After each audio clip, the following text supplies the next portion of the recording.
In my last video, I compared recent political events with events from the past to draw some correlation, maybe get some answers for you regarding the rise of the right in Europe. Reading the comments, I realized I left way too many blanks for some viewers to fill.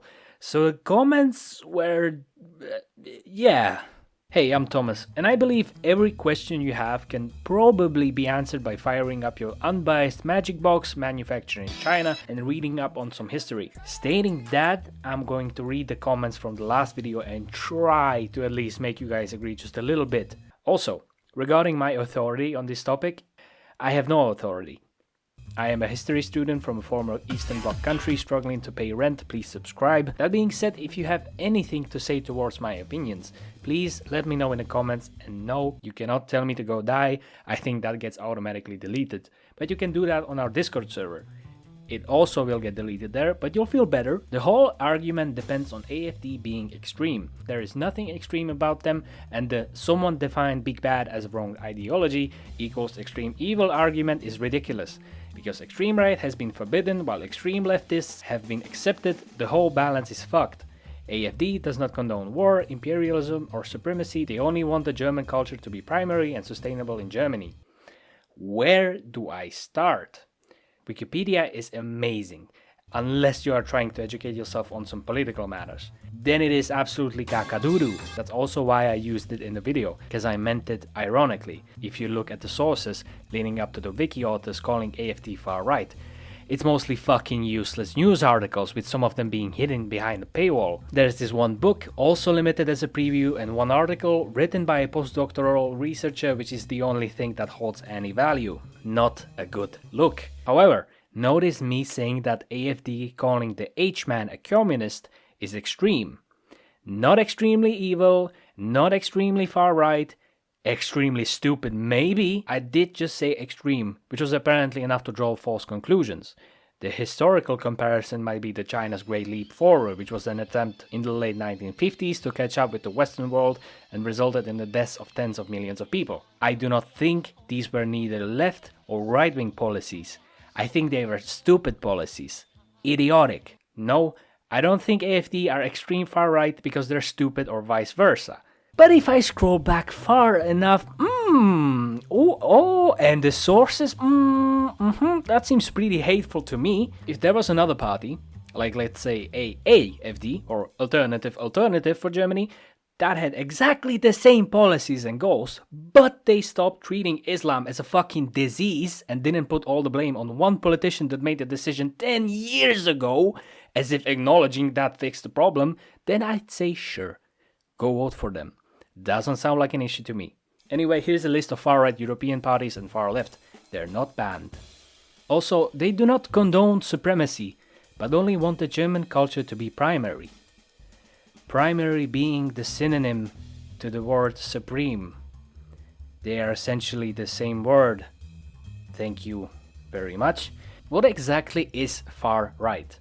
What a great question. Glad that we have to explain the basics to this incredibly difficult and important situation. Listen, I get what you're trying to say. Is it so hateful and wrong of me to want the best for my country? And to answer that, no. Nationalism has become an absolute straw man of a word. No, you're not an H-man enjoyer if you don't want your country to explode. I agree with you. The problem is that your country was faced with literally the same question just 90 years ago. Do you care about your country badly enough that you don't care about the well-being of other countries? And their answer was yes. And so the quote-unquote guilt that the South African illegal immigrant is telling you to drop is not even a guilt. It's a lesson. You are not the fucking Japanese. You don't have to bow down and lick the toes of your adversaries that defeated you. You are just meant to not do it again. And that's why you have riots in the streets right now. You are walking a really tight rope. Don't agree with me? If I had to compare the events leading up to the rise of power of the N-word boys, essentially there was one group of people that was mainly at fault for the bad times of Germany. You know who I'm talking about. What are the comments on my video saying? That there is essentially one group of people at fault for the bad times of Germany. You know who I'm talking about again. Also, if you actually paid attention to the video, I did say if the current government is also at fault of the bad times. toss them out. Just don't elect at their place something even worse. Yeah, people don't like you when they're replaced with third worlders. It's not hard to understand. And the elephant in the room, migration. The one politician that the right now seems to absolutely despise was faced with a decision. Let the people in or don't let the people in. What made her make the decision? In my opinion, it was a human element. For example, why do you think we have a list of things to not do during a war? War crimes. Is it because it hurts some imaginary economy number? Is it because your constitution says you shouldn't do that? It's because if you stood there and actually saw what was happening, you would cry, shit and vomit. It actually is just that.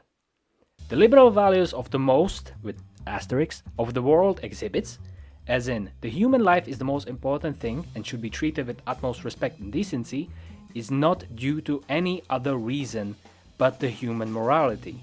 You feel bad looking at pictures of the Holocaust because it looks bad. Simple. If you saw the migrants and the refugees grouping up at your borders, essentially having no other option than to starve if you won't let them in, you would let them in. That being said, I agree. It is a very severe problem now, and the consequences it would lead to might have been overlooked. And you can look beyond the borders of Germany, like Sweden or the UK, same problem. So, to the rioters and the AfD voters watching this video, there is obviously a middle ground. This is not due to leftist policies. This is due to stupid policies, mismanagement and incompetence. What you do is you integrate not stupid policies, which in this case have to inevitably be right-wing. What the rioters have a problem with is this. I was in Germany last summer. Thanks to my country being a part of the EU, I essentially had my wallet, phone and some clothes with me. Thank you, EU. What I was met with was nothing. If I didn't speak, there was essentially no way for anyone to differentiate a Slavic filth from the Germanic supremacy or whatever. I, a foreigner, was not an issue for you.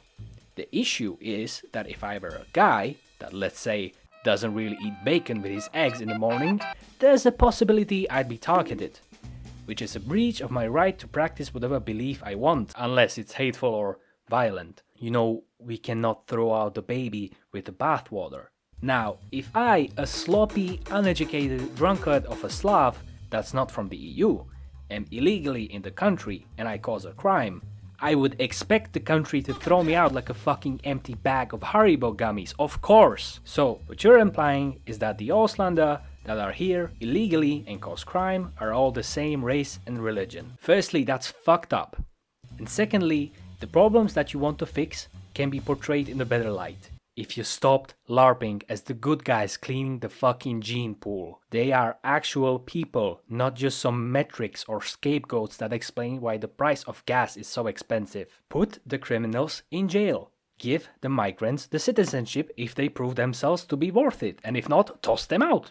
There is 9 other countries bordering you, and they'll have to try to fix the problem as well. Refugees and immigrants coming to the US because of the war in the 1930s to the tariffs enjoyer in the 2020s have been treated the same, even though what's happening over there right now is portrayed as a new thing. It isn't. You have Italian Americans, Irish Americans, German Americans, French Americans. They are obviously letting people in and throwing the problematic out without racially profiling them, but actually persecuting them for their criminal record. And they have been doing that since the mentioned 1930s. Best case scenario would be, as I said, the alternative for Germany. A party that holds its country's best interests in mind without having to resort to profiling people based on their religion or race. I would start it myself, but I have to be German, which is fair. And lastly, Buddy couldn't even afford to draw the upper half of their head. The economy these days, am I right? Like and subscribe so I can buy the other half of my head. Times are getting tough, okay?